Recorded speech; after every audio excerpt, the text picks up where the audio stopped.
ये देश के युवाओं को कुछ लोगों ने दिग्भ्रमित कर दिया और जिस प्रकार से जंतर मंतर से लेकर के और पटना की सड़कों तक जो माहौल बनाए सचमुच सबको मालूम है। ये जो लोग आंदोलन कर रहे हैं उनको भी मालूम है धर्मेंद्र प्रधान जी का इसमें कोई दोष नहीं है, सरकार कहीं नहीं है।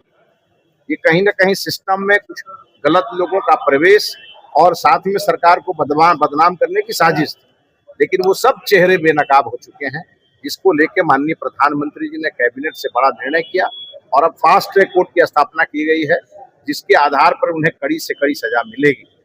लेकिन जब धर्मेंद्र प्रधान जी ने दोबारा परीक्षा करा कर और नीट के सफल छात्रों को एक बड़ी खुशी दी, फिर भी ये मामला रुका नहीं, तो आज उन्होंने देश के छात्रों के मन को ठीक करने के लिए उनके सम्मान में, उनके भावना के सम्मान में उन्होंने अपनी कुर्सी को कुर्बान किया है। मैं धर्मेंद्र प्रधान जी को सैल्यूट करता हूं कि आज उन्होंने देश के छात्रों के मन में उठ रहे, चाहे वो किसी और ने भी पैदा किया हो, लेकिन उन्होंने उनके मन के भ्रम को दूर करने के लिए इतना बड़ा निर्णय लिया है। मैं माननीय धर्मेंद्र प्रधान जी को सैल्यूट करता हूँ। लग रहा है कि दबाव में आके ऐसा कदम, कोई दबाव में नहीं, भाजपा दबाव में काम करती है किसी।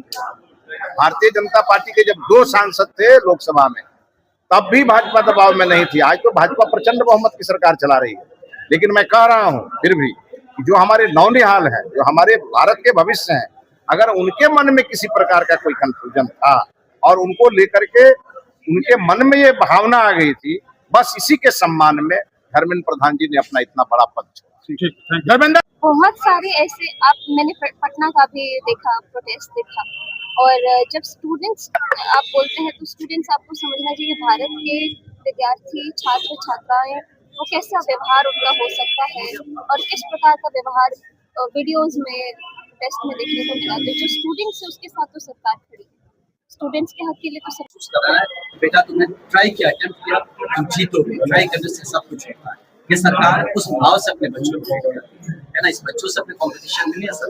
सरकार कभी भी अपने को बरकरार मतलब मजबूती से रखने के लिए अपने बच्चों का मनोबल तोड़ते नहीं। मैं धन्यवाद देता हूँ माननीय प्रधानमंत्री जी का, माननीय धर्मेंद्र प्रधान जी का, जिन्होंने बच्चों के मनोबल को आगे बढ़ाने के लिए एक स्टेप पीछे लेना पड़ा तो वो भी लिया। और दुर्भाग्य है कि ऐसे विपक्ष हमारे साथ है जो बच्चों के, उन छोटे छोटे बच्चों के ऊपर खड़े होकर अपनी राजनीति सेकना चाहते हैं। कैसे लोगों के साथ हाथ मिला के मंच पर वो विद्यार्थी का मंच था कि किसका मंच था, पूरा देश जान गया है। मतलब भारत तेरे टुकड़े होंगे कहने वाले लोग, जो विदेशी फंडिंग पर जीने वाले लोग, सबके साथ मिलके जो संघर्ष कर रहा था वो सब लोगों ने देखा है। लेकिन कांग्रेस के कार्यकाल में सब मिला के 52 बार पेपर लीक हुआ। आज तक कभी किसी समय में 26 दिन के अंदर में दोबारा परीक्षा भी हो जाता है, कैंसिल हो। कांग्रेस के समय में कब हुआ? 26 दिन के अंदर में। और जब जनमानस का विषय आया तो रिजन भी देने का काम किया। ये संभव है केवल और केवल भाजपा में, दूसरे में ये वो कार्य नहीं। लेकिन करें कि सिर्फ इस्तीफा देने से काम नहीं चलेगा, जो छात्र मुकदमा हुआ है, जो जेल गए उनको रिहा करना होगा, तभी आंदोलन समाप्त होगा। उसका ये भी है कि नहीं, भारत को जब तक तो लुटवा नहीं दोगे तब तक नहीं छोड़ेंगे, ऐसा भी है क्या? ऐसे ऐसे लोग थे मंच पर, इसीलिए लोग कह रहे हैं कि ऐसा भी है क्या कि उनका ये भी ग्रीवांस है। आज आंदोलन में थे, उस समय आप गए थे? आंदोलन में गए हैं। हाँ, तो उस पर क्या आप कहना चाहेंगे कि इस्तीफा मिल गया तो उससे संतुष्टि आपकी हुई? नहीं हुई।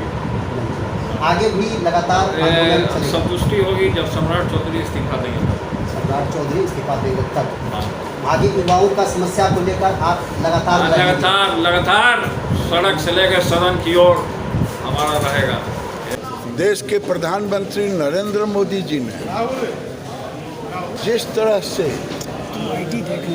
पहली बार जब छात्र अपनी मांग को लेकर के आए और आने के बाद 1 महीना के अंदर उन्होंने केवल एग्जामिनेशन ही नहीं हुआ,